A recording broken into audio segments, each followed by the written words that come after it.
Andrew Rowe turned his head so quickly he almost wrenched his neck muscles. The woman was quicker. Now she continued walking briskly down 6th Avenue, her short yellow scarf bobbing arrogantly. An anonymously brown bundle was tucked beneath her left arm. Once, Andrew would have dismissed as a trick of light, or tired eyes, or imagination temporarily awry. Anyone else would, but the concept had preyed on Andy's mind for too long. Too many things fit too well to be casually dismissed. Not that he'd actually seen her firsthand. That would have been sloppy. Such carelessness could be noticed by other people like himself, the real ones. A slight movement had been caught by happenstance out the corner of his eye in the cluttered reflection of a store window. He would not have noticed the action at all if he had not become acutely aware of these last few days, and been waiting for just such a slip, minor though it was. Last night, his diligence paid off, and now, again, as he walked to his luncheon appointment. The woman in the lemon scarf had paused to adjust her face mask.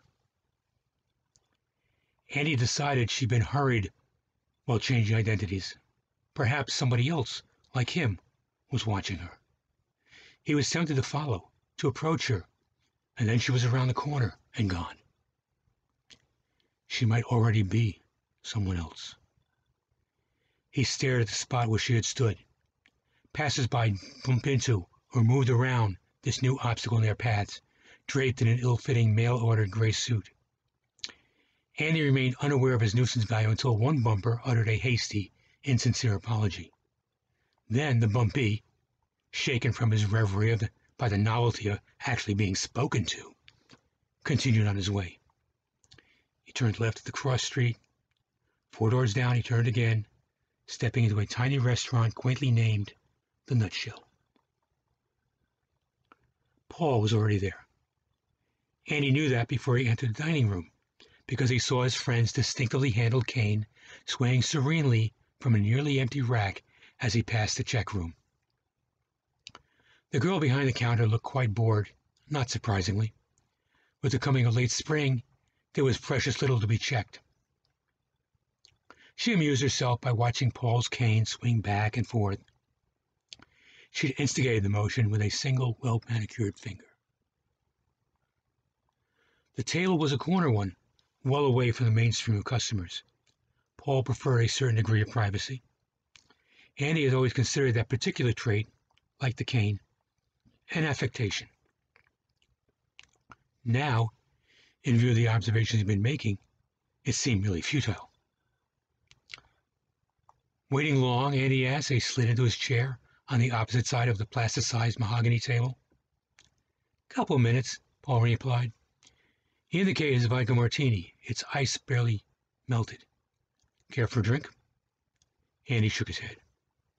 His eyes skipped over the menu Paul offered him. The words made no sense. He started to panic, then realized that, in spite of the tight outward control he maintained, his mind was too distraught to allow concentration. His attention span was just too brief for reading. "What are you having?" "Oh, I thought I'd try the chicken parm today." "Yeah, good, I'll have that." 2 chicken parm, gentlemen. The coffee?" Artie started at the sound of the waitress's voice. He hadn't heard her approach. How long had she been standing there? Or had she, a moment earlier, been a customer at the next table? He was reminded that, no matter how carefully he looked about him these days, there was always something he missed. He let the suspicion die. Changes were not effected in such a playful manner. He did not understand their purpose, but if they had been strictly for fun, others would have seen them long before now. He seconded Paul's choice of dressing and beverage without hearing what they were. The woman strode off to the kitchen, clutching a little green order slip, and Andy regained some of his mental composure. Paul placed both elbows on the table and pressed his fingertips together. "Well, Andy," he asked, "do you want to tell me what you're so anxious about? Or do we wait till we've eaten?" Andy smiled nervously. "I don't quite know how to explain it without seeming like a complete paranoid." "Oh, you told me that much over the telephone. But That's why I'm here, Andy. I'm your friend. And you know I keep an open mind. I know, Paul. I know. Andy took a deep breath, looked slowly around the uncrowded restaurant. All right, but I'll have to backtrack a little. Bear with me if I seem to get off track while I try to explain this thing. Paul nodded. Agreed. Okay. You must be familiar with the uncanny way which strangers often remind you of people you know. A man at a bus station walks exactly like the bachelor across the hall. A bag teller curls his lip the same way your druggist does. It happens a little too often for the laws of coincidence, I thought. How could similar traits develop in such dissimilar persons? I began observing people closer to determine the common factor. I discovered a factor I hadn't expected, and it's a pretty scary one.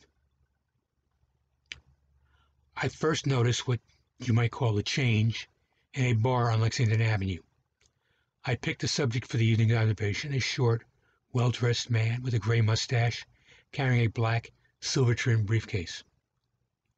This was the first time I decided to concentrate on an individual for more than a few minutes. When my subject stepped into the men's room, I kept my eye on the door. About 5 minutes later, a stout man with a thick brown beard stepped out of the restroom. He carried a rumpled blue raincoat. 5 more minutes passed. I began to worry about my mark. It was early Tuesday evening. The place was fairly empty. I had an unobstructed view. He could not have gotten lost in a non-existent crowd. Fully a quarter of an hour elapsed between the time the little man had left my sight and my decision to see for myself what had happened. For all I knew, the bearded guy was a mugger and the gray mustache a victim of more than my innocent investigation. I opened the door of the tiny cubicle. 2 facts struck me forcibly. My man was not there, and it would be almost impossible for more than one person to occupy this spartanly functional chamber at a time. I stepped back out. Except for the entrance, the only door out of the establishment was through the kitchen area. The kitchen was sufficiently distant from the restroom I could not have missed them even if my attention drifted, and yet I had. Later that night, further uptown, the same thing happened. I was studying a petite brunette, I'm 30 or so, for less scientific reasons. I heard her ask the bartender for change for the telephone and saw the opportunity for a private word. When she slid off her bar stool, I followed at a discreet distance. But when I reached the booth, it's one of those old-fashioned kinds with the wooden panels, instead of glass, I found a matronly, 50-ish woman just hanging up. Okay, well, I won't bore you with any more of the same stories. It happened again and again. Other inconsistencies began to crop up. What started as a casual bit of research was growing into an obsession. As time passed, they became easier to spot. Either I was growing more observant, or they were getting careless. The explanation seemed so incredible, I could hardly accept it myself.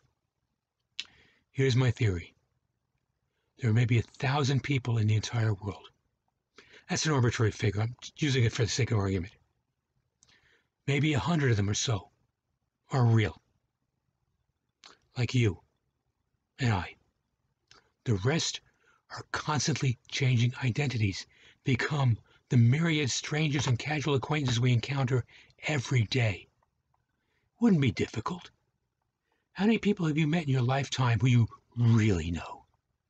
And they could keep track of everything with some kind of computer system. I don't know, I'm just guessing. I don't know how they do it. They just do. Andy's chicken parm had gone cold. Paul's plate was empty, except for the thin layer of red sauce. Paul spoke slowly, choosing his words carefully. I can see the basis for your theory, Andy. I'm not implying that I disbelieve your assumption, yet all your evidence is circumstantial. You haven't actually witnessed these changes. Ah, but I have, Paul. Last night, walking home from the movies, I saw a derelict stumble into a shallow alleyway.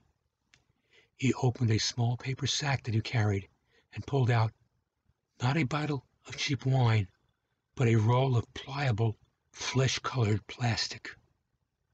He reversed his clothing, straightened his posture, drew the plastic over his face, and a middle-aged executive stepped out of that alley. He didn't see you? No. I watched him change in the reflection of a car windshield, and I almost saw another one on my way here. Paul drained the remainder of his drink, which now consisted mostly of melted ice. I won't pretend your eyes played tricks on you, Andy. He spoke in an uncharacteristically low voice. They haven't. I can vouch for most of what you said myself. There are only a handful of people in the world, most of them engaged in this fantastic charade to create the illusion of millions. Then you've seen it too. Andy sat back in his chair, stunned by Paul's revelation. He was not the only one to note the phenomenon. If only they discussed it sooner. Paul must have been as concerned about appearing insane as Andy. There's even more, Paul continued. The world itself is very much smaller than you think. Those rolling hills you see from the windows of a cross-county bus. The cloud cover from an airplane. All that is done with holographic projectors. This allows them to change the scenery. They are remarkably efficient. They can change New York into Chicago or Moscow in hours. The waitress replaced the plates with cups of steaming coffee. When she'd gone again, Andy bent over the table to ensure Paul's full attention. You've obviously known about this for much longer than I have. So maybe you figured out something I haven't been able to. I don't see any purpose to this elaborate masquerade, Paul. Tell me, is there any point to it? Not anymore, Paul replied, and removed his face mask.